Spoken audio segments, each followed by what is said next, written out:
Hey guys, I just wanted to make a video as a resource for you all when you're facing the calculator section of an AP Calculus AB multiple choice exam. These questions are from 2008. It's a review packet those of you in my class have already seen. And so one thing I really want to point out first about the AP Calc multiple choice questions. When you get to the calculator section, they really like to start you off with a couple of questions for which the calculator is completely worthless. For example, this first question here, they hand you the graph of a derivative, they don't tell you what the function is, and again, you're staring at a graph of the derivative, and they're asking you questions, not about f prime, but about f, some function you cannot see. And this is just a tricky way to get you to do some basic sign analysis. Because if you look at this graph of f prime, you can see that f prime is 0 at -2. Again, looking at the derivative, it's 0 when x is 1, 0 when x is 3, and 0 when x is 5. And in between these x values, where the derivative is 0, where the original function has horizontal tangent lines, in between it looks like f prime is positive. That's this interval. Looks like f prime is still positive. That's this interval. Looks like f prime is negative. That would be this interval here. So I now know that the original function f that I've never seen in my life, I know that f is increasing, continuing to increase, then it decreases. It has a horizontal tangent line at x equals 3 after it's been increasing and before it starts to decrease, so that is the location of a relative maximum. Honestly, sometimes I just like to do the sign analysis and before I even really think about what the question's asking. Question says on what intervals is f increasing? Well, f is increasing over the intervals that f prime is positive. So that is -2 to 3. I had a slight quibble with the way the College Board wrote this question, actually. Here at x equals 1, the derivative is 0. There's a horizontal tangent line. For that split second, the function is not increasing. So I would have split this up into two sections. This notation with the brackets here, again, this is interval notation, and this means that we're looking at x values from -2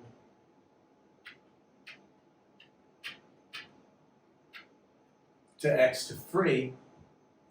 Okay, the brackets mean we include the ends. If there were parentheses, it means something slightly different.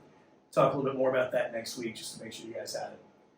One thing I want you to notice, there was no use of a calculator here whatsoever. This is the first question of the multiple choice calculator section. Let's see what the next one is. Okay, the next one is a question about limits, which we need to review. They give us a graph of f. This is the function this time. Okay? And if you can see these little plus, minus, and plus signs here on the limit as x approaches 2 with the negative sign means limit as x approaches 2 from the left. Okay, so that's the y value to which 2 is heading from the left. The limit as x approaches 2 from the right refers to the y value to which this function is headed from the right, from that direction. And then the question is, does the limit as x approaches 2 exist?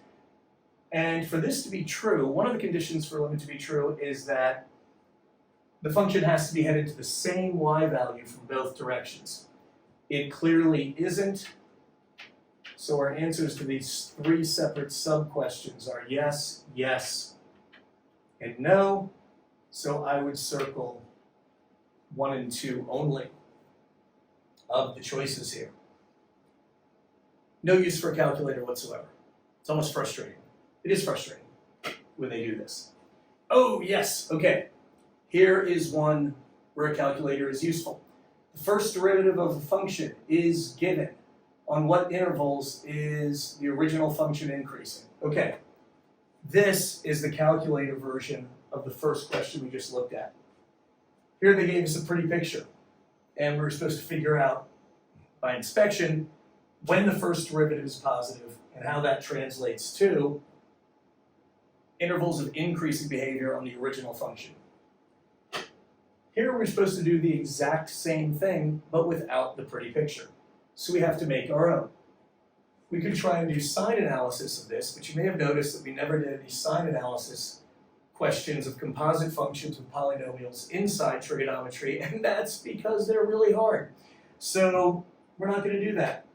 We're going to graph y equals sine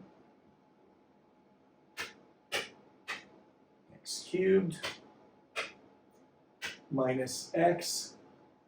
I'm going to take another look at the function before I decide my window. Okay, x only goes from 0 to 2, and the sine of anything, even if you put whatever weirdness you put inside a sine, if there's no coefficient in front of the sine, then this sine wave still bounces between -1 and 1 on the y-axis. The limit on the amplitude doesn't change.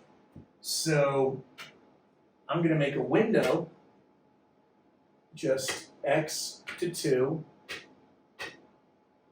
and y -1 to 1, and that should be all I need to see what I need to see on the graph.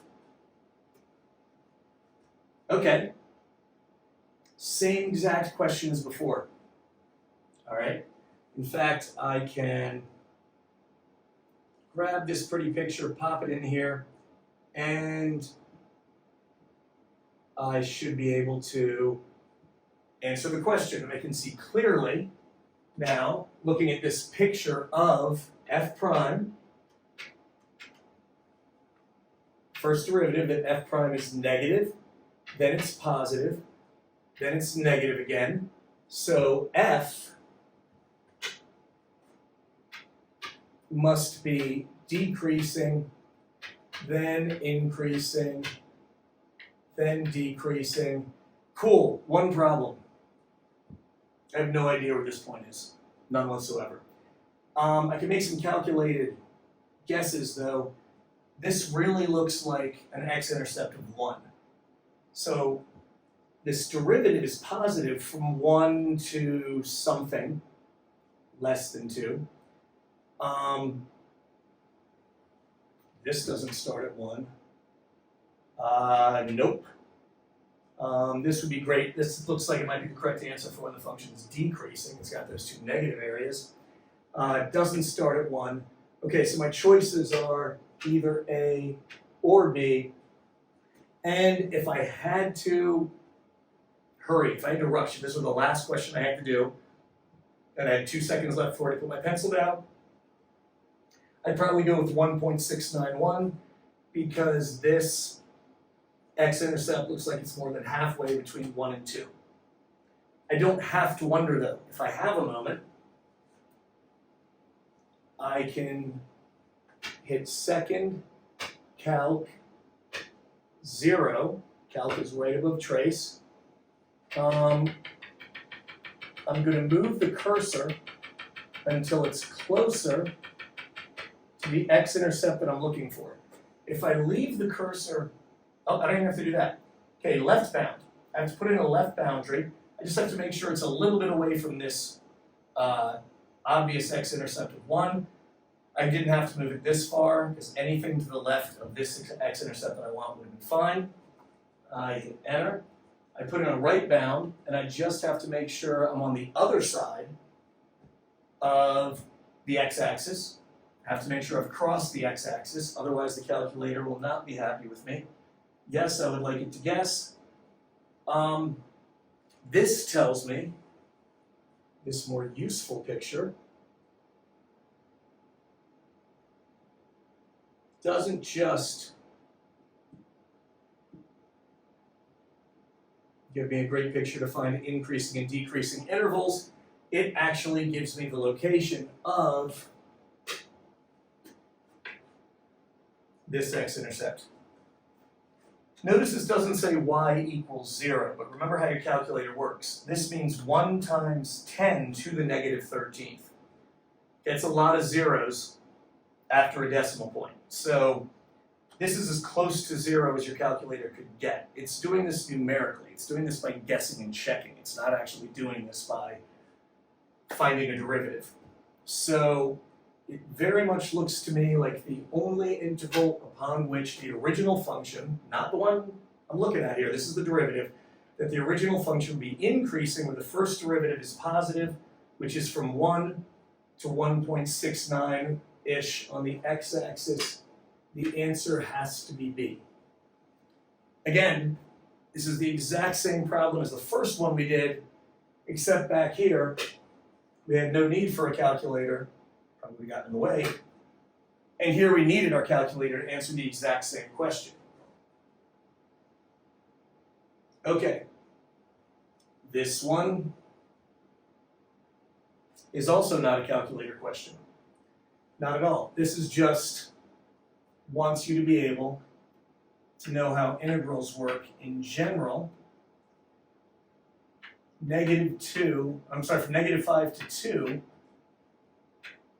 this function has an area of negative 17 units.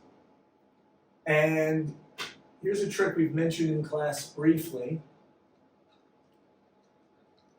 If you switch the order, I think we mentioned this when Sean was asking about the fundamental theorem of calculus, the second one. If you switch the order of the x values on the integral sign, you get the opposite value. It switches the sign, S-I-G-N, not S-I-N-E, it switches the sign of your answer. So if the definite integral from 5 to 2 of a function is negative 4, then the definite integral of 2 to 5 of that same function is positive 4. Why do we care about that? Well, it turns out, as I hope we've mentioned before, that the definite integral from negative 5 to 2 of this function plus the definite integral from 2 to 5 of the same function, looking for the area between the function and the x-axis from negative 5 to 2, and then we're picking up right where we left off at 2, finishing at 5, we can add these adjacent areas, just like we probably did with rectangles and triangles and things back in geometry. Integral from negative 5 to 2 plus the integral from 2 to 5 will equal the integral from negative 5 to 5. Well, we said the integral from negative 5 to 2, they gave us that was negative 17. The integral from 2 to 5 that we found by switching the values on the integral from 5 to 2 is positive 4, getting an answer of negative 13. Only possible use for your calculator on this one was adding these two values. Let's keep rolling through. Okay. The derivative of the function f is given by f prime equals x squared cosine of x squared. How many points of inflection does the graph of f have on this open interval? These are x values. This with the parentheses is another way to say negative 2 less than x less than 2. Okay, so that's the interval we're looking at. If I asked you this question earlier in the year with, say, a polynomial, here's the first derivative, you would have found the second derivative, you'd have to use the product rule and the chain rule, and then you'd have to do sign analysis on something with two terms and a cosine in it. And a negative sign would be in there after we use the product rule. Doesn't sound fun. Let's have our calculator do this. Okay, a couple of ways we can look at this. Now, since they're asking about points of inflection, what they're interested in is the second derivative. Well, what they gave us was the first derivative. And there are a couple of ways we can look at that. Okay, first off, go to my window, make my x value -2. Make sure I use the negative sign, not the minus sign there, otherwise it will give me an error. This one might actually be a little bigger because the cosine is being multiplied by x squared. That's going to mess with our amplitude a bit. So I'm going to go to -5 to 5. Now I'm going to go back and actually graph. It's a problem with using a computer keyboard to graph. It doesn't always do things the way you wanted it to.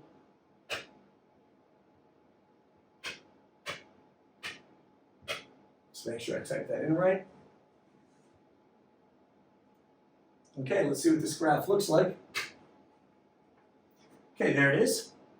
Couple things to keep in mind here. Points of inflection occur where the second derivative changes sign. We are not looking at the second derivative. We are looking at a graph of the first derivative. The slopes, okay, I'm going to say something really obvious here before I say this. First thing I'm going to say, it sounds a little obvious. Second derivative is the derivative of the first derivative. In other words, the second derivative describes the slopes of tangent lines to the first derivative. So I don't know what the second derivative of this is, and I don't particularly want to find it right now, but I can tell you that since the slopes of tangent lines to this graph are negative here, then the second derivative is negative there. For the first derivative to have a nice smooth little turnaround point like that, the second derivative has to equal 0 here.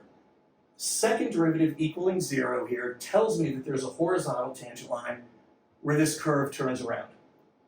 Then the second derivative is positive, then it's 0, then it's negative, then it's 0, then it's positive, then it's 0, then it's negative, then it's 0, then it's positive again.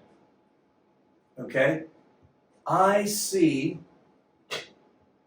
1, 2, 3, 4, 5 places where this graph of the first derivative has horizontal tangent lines. Those all must be places where the second derivative equals 0. Now be careful here. Second derivative equaling 0 doesn't guarantee a point of inflection. There also has to be a switch from positive to negative. But since it really, by inspection, looks like the slopes go from either negative to positive or positive to negative at each of these zeros, I'm pretty confident we can say that the original function has 5 points of inflection over this interval. Luckily, this problem did not ask us to find the x values where those points of inflection occur. We could, though. Your calculator can calculate the minimums and maximums of this graph. But luckily, we didn't have to on this question. Another one with the calculator is useless. I will save these for class. Okay, this is one where the calculator is very useful. A particle moves along a straight line with a velocity given by this function, as long as time is greater than 0. Acceleration when t equals 3. Okay. Acceleration is the first derivative of velocity. So the answer they're looking for here is v prime of 3. We need to find the derivative of this, plug it into, actually find the first derivative of this and plug 3 in for t. Notice t is way up there, got a variable up there in the exponent spot. That means we'd have to pull out, logarithms are going to be involved, e, something, natural logs. Looks messy. Let's not mess around with this, okay? Let's go back to our calculator for this one. Okay, so for this one, I'm going to replace the t's with x's. And this is 7 minus, let me make sure I get this right, 1.01. That part worked well enough on the keyboard. Don't trust it for this part. To the negative x in this case, raised again to the second power. Replaced the t with an x, but otherwise I think I have the right function. We only care what this graph looks like from really until we get to t equals 3, but I'd like to be able to see that clearly, so I'm going to change my window 0 to 5. Okay, the y values are a little exciting here. Starts at 7 and then you subtract from it, so but it could go negative. Remember, we're talking about the velocity values now, not the acceleration velocities, so not the acceleration values, excuse me. So y values, they start at 7, they at least initially go down. I'm just going to make this 10. Whoops, that's a y min. I'm going to make this negative 10. You know what? I'm just going to have the max go up to 10. And I did not like that. That must have been a minus sign instead of a negative sign. Okay, and that's the graph I'm getting. I'm not sure that looks right, but let's make sure I put this in correctly. Yep, that should be it. It is starting at 7, looks like it's going up. Oh, the negative there. Okay, well that's interesting. To check into that a bit. Assuming this is right, and we'll know in a minute, what we want is the slope of a line tangent to this graph at t equals 3. Your calculator can do that for you. Second calc, see number 6 here is dy over dx. If you just hit an x value now, hit a button, it'll assume you mean the x value where you would like it to find it, and I am getting a derivative of 0.054, which is an answer. Okay, so for now we're going to assume I did that correctly. 0.0545 would round to 0.055. So remember, when you ask it to calculate the derivative, make sure you see on the screen the dy over dx value you want.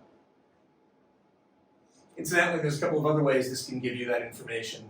You can also have the calculator draw a tangent line at this point. It'll give you the equation of that tangent line, which will help. Okay. Oh, area between two curves. All right, this is a good calculator problem. Now, this is just like those Riemann rectangle problems we were just doing. Here's how your calculator can help you. First thing, you have to be very confident about which curve is on top, what this looks like. Figuring out this window will be kind of the exciting part. What is the area enclosed by this?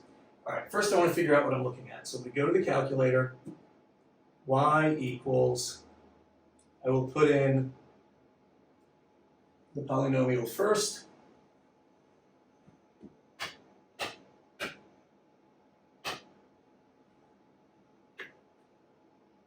Minus 8x squared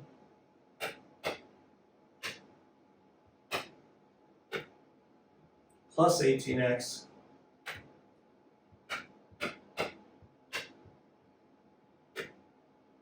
minus 5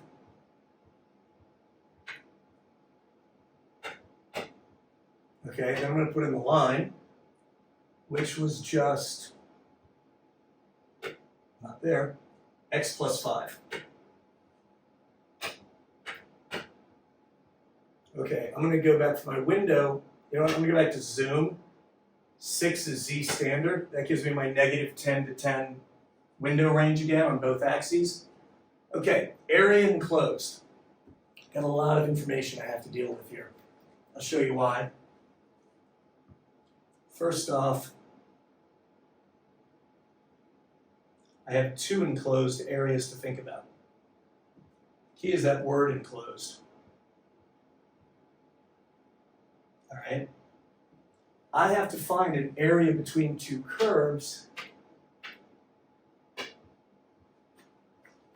and that means this area and this area. So when I draw my representative Riemann rectangle, in this first region, the third degree power, the cubic function, is above the line. For this region, the line is above the cubic area. Did I need to graph this to figure that out? Well, it sure helped me picture the situation. I couldn't just guess that one was bigger than the other and then graph it and hope for the best. I also would not want to calculate these 3 points where the two graphs intercept by hand. Now here's what's going to be a lot of information to keep track of and a lot of decimal, probably some ugly numbers to keep track of. Let's put the calculator to work. Okay, I need to know some intersection points. So I'm going to second calc intersect. Okay, if you cursor up and down, it will pick which curve you want to trace along. And it's pretty good at figuring out that you want to find the point of intersection closest to the cursor. So hopefully this will give me this first point of intersection, 1 and 6.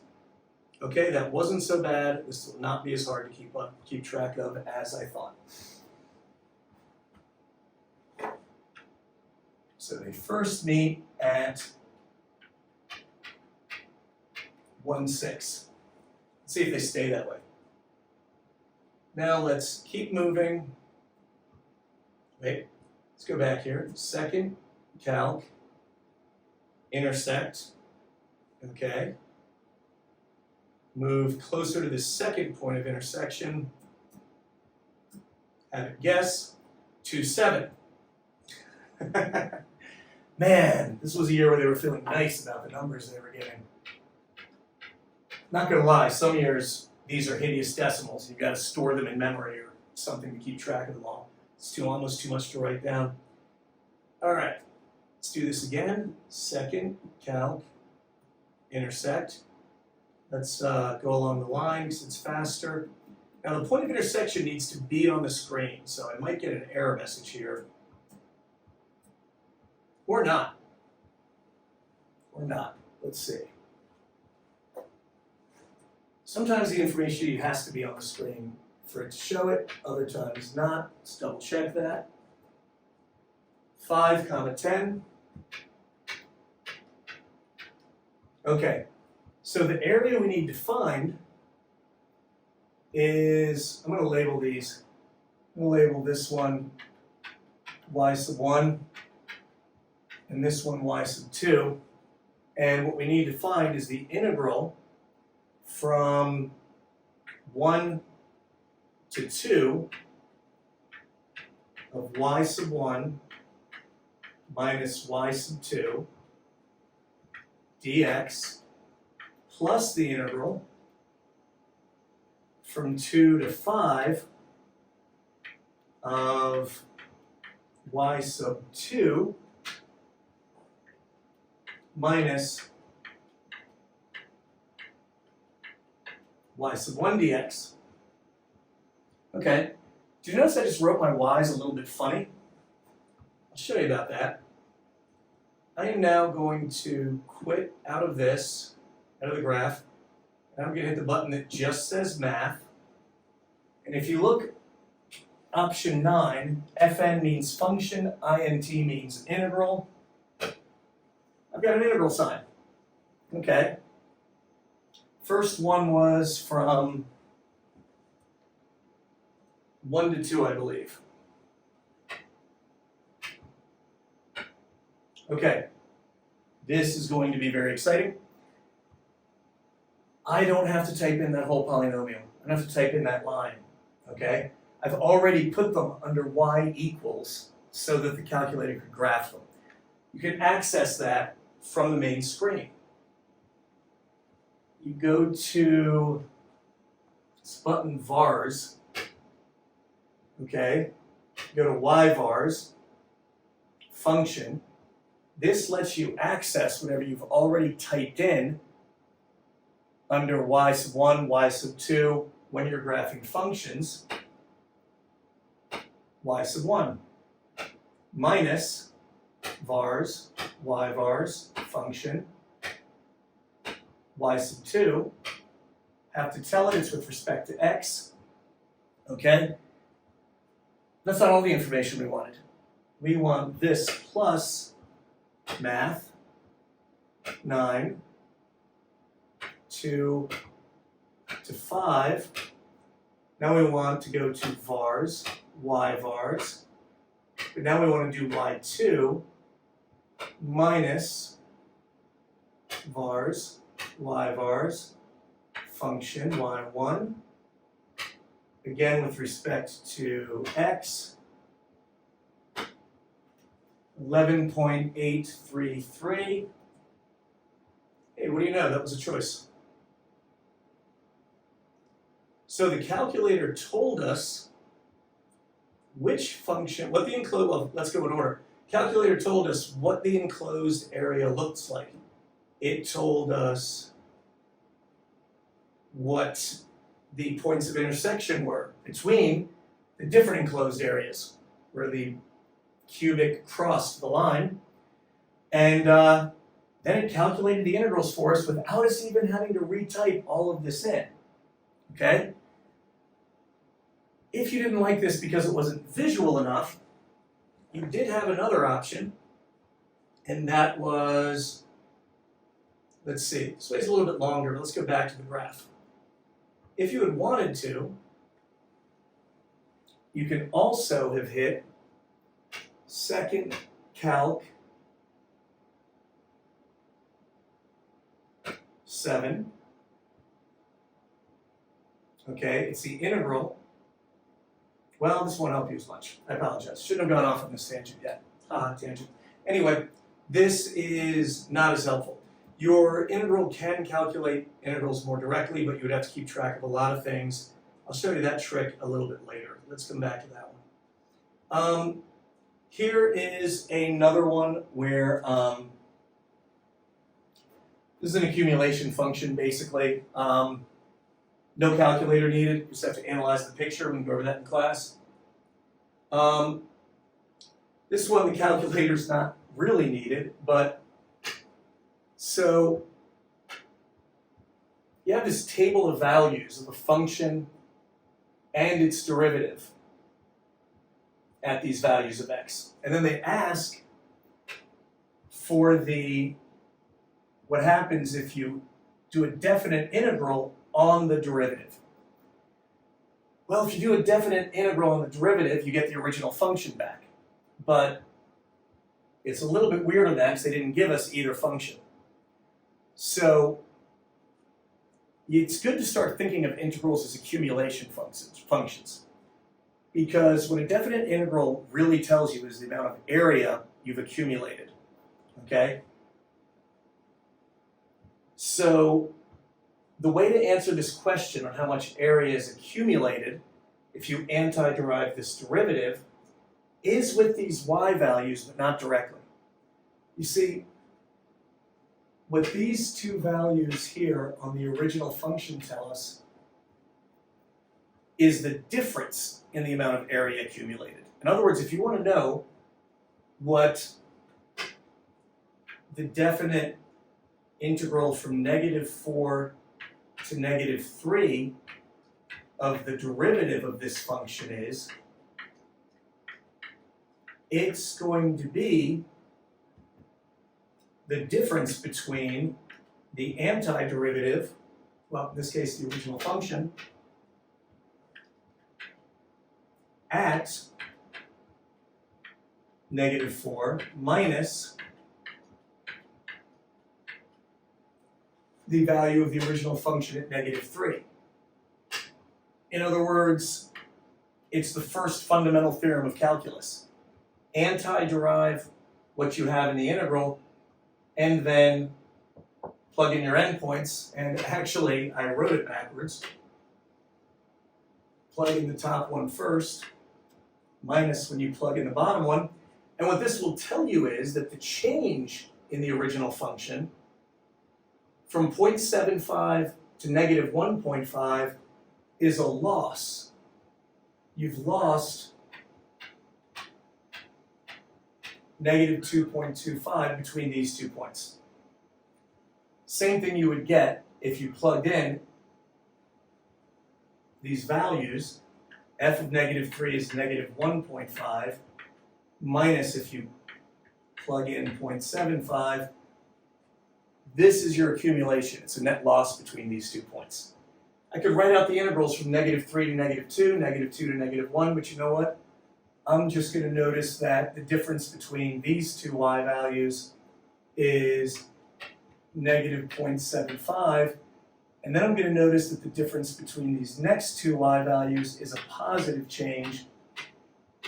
You accumulate plus 7.5, -2.25, minus 7.75 plus 0.75. Those go away. That's the value of this derivative because it's the net change in what you accumulate as you move along. I think that's enough information to absorb for now. I'm going to stop for now, and we'll keep talking about this before the midterm. But yes, your calculator, it can do a lot, but the College Board likes to give you problems on the calculator section where your calculator is of no use. All right, see you guys soon.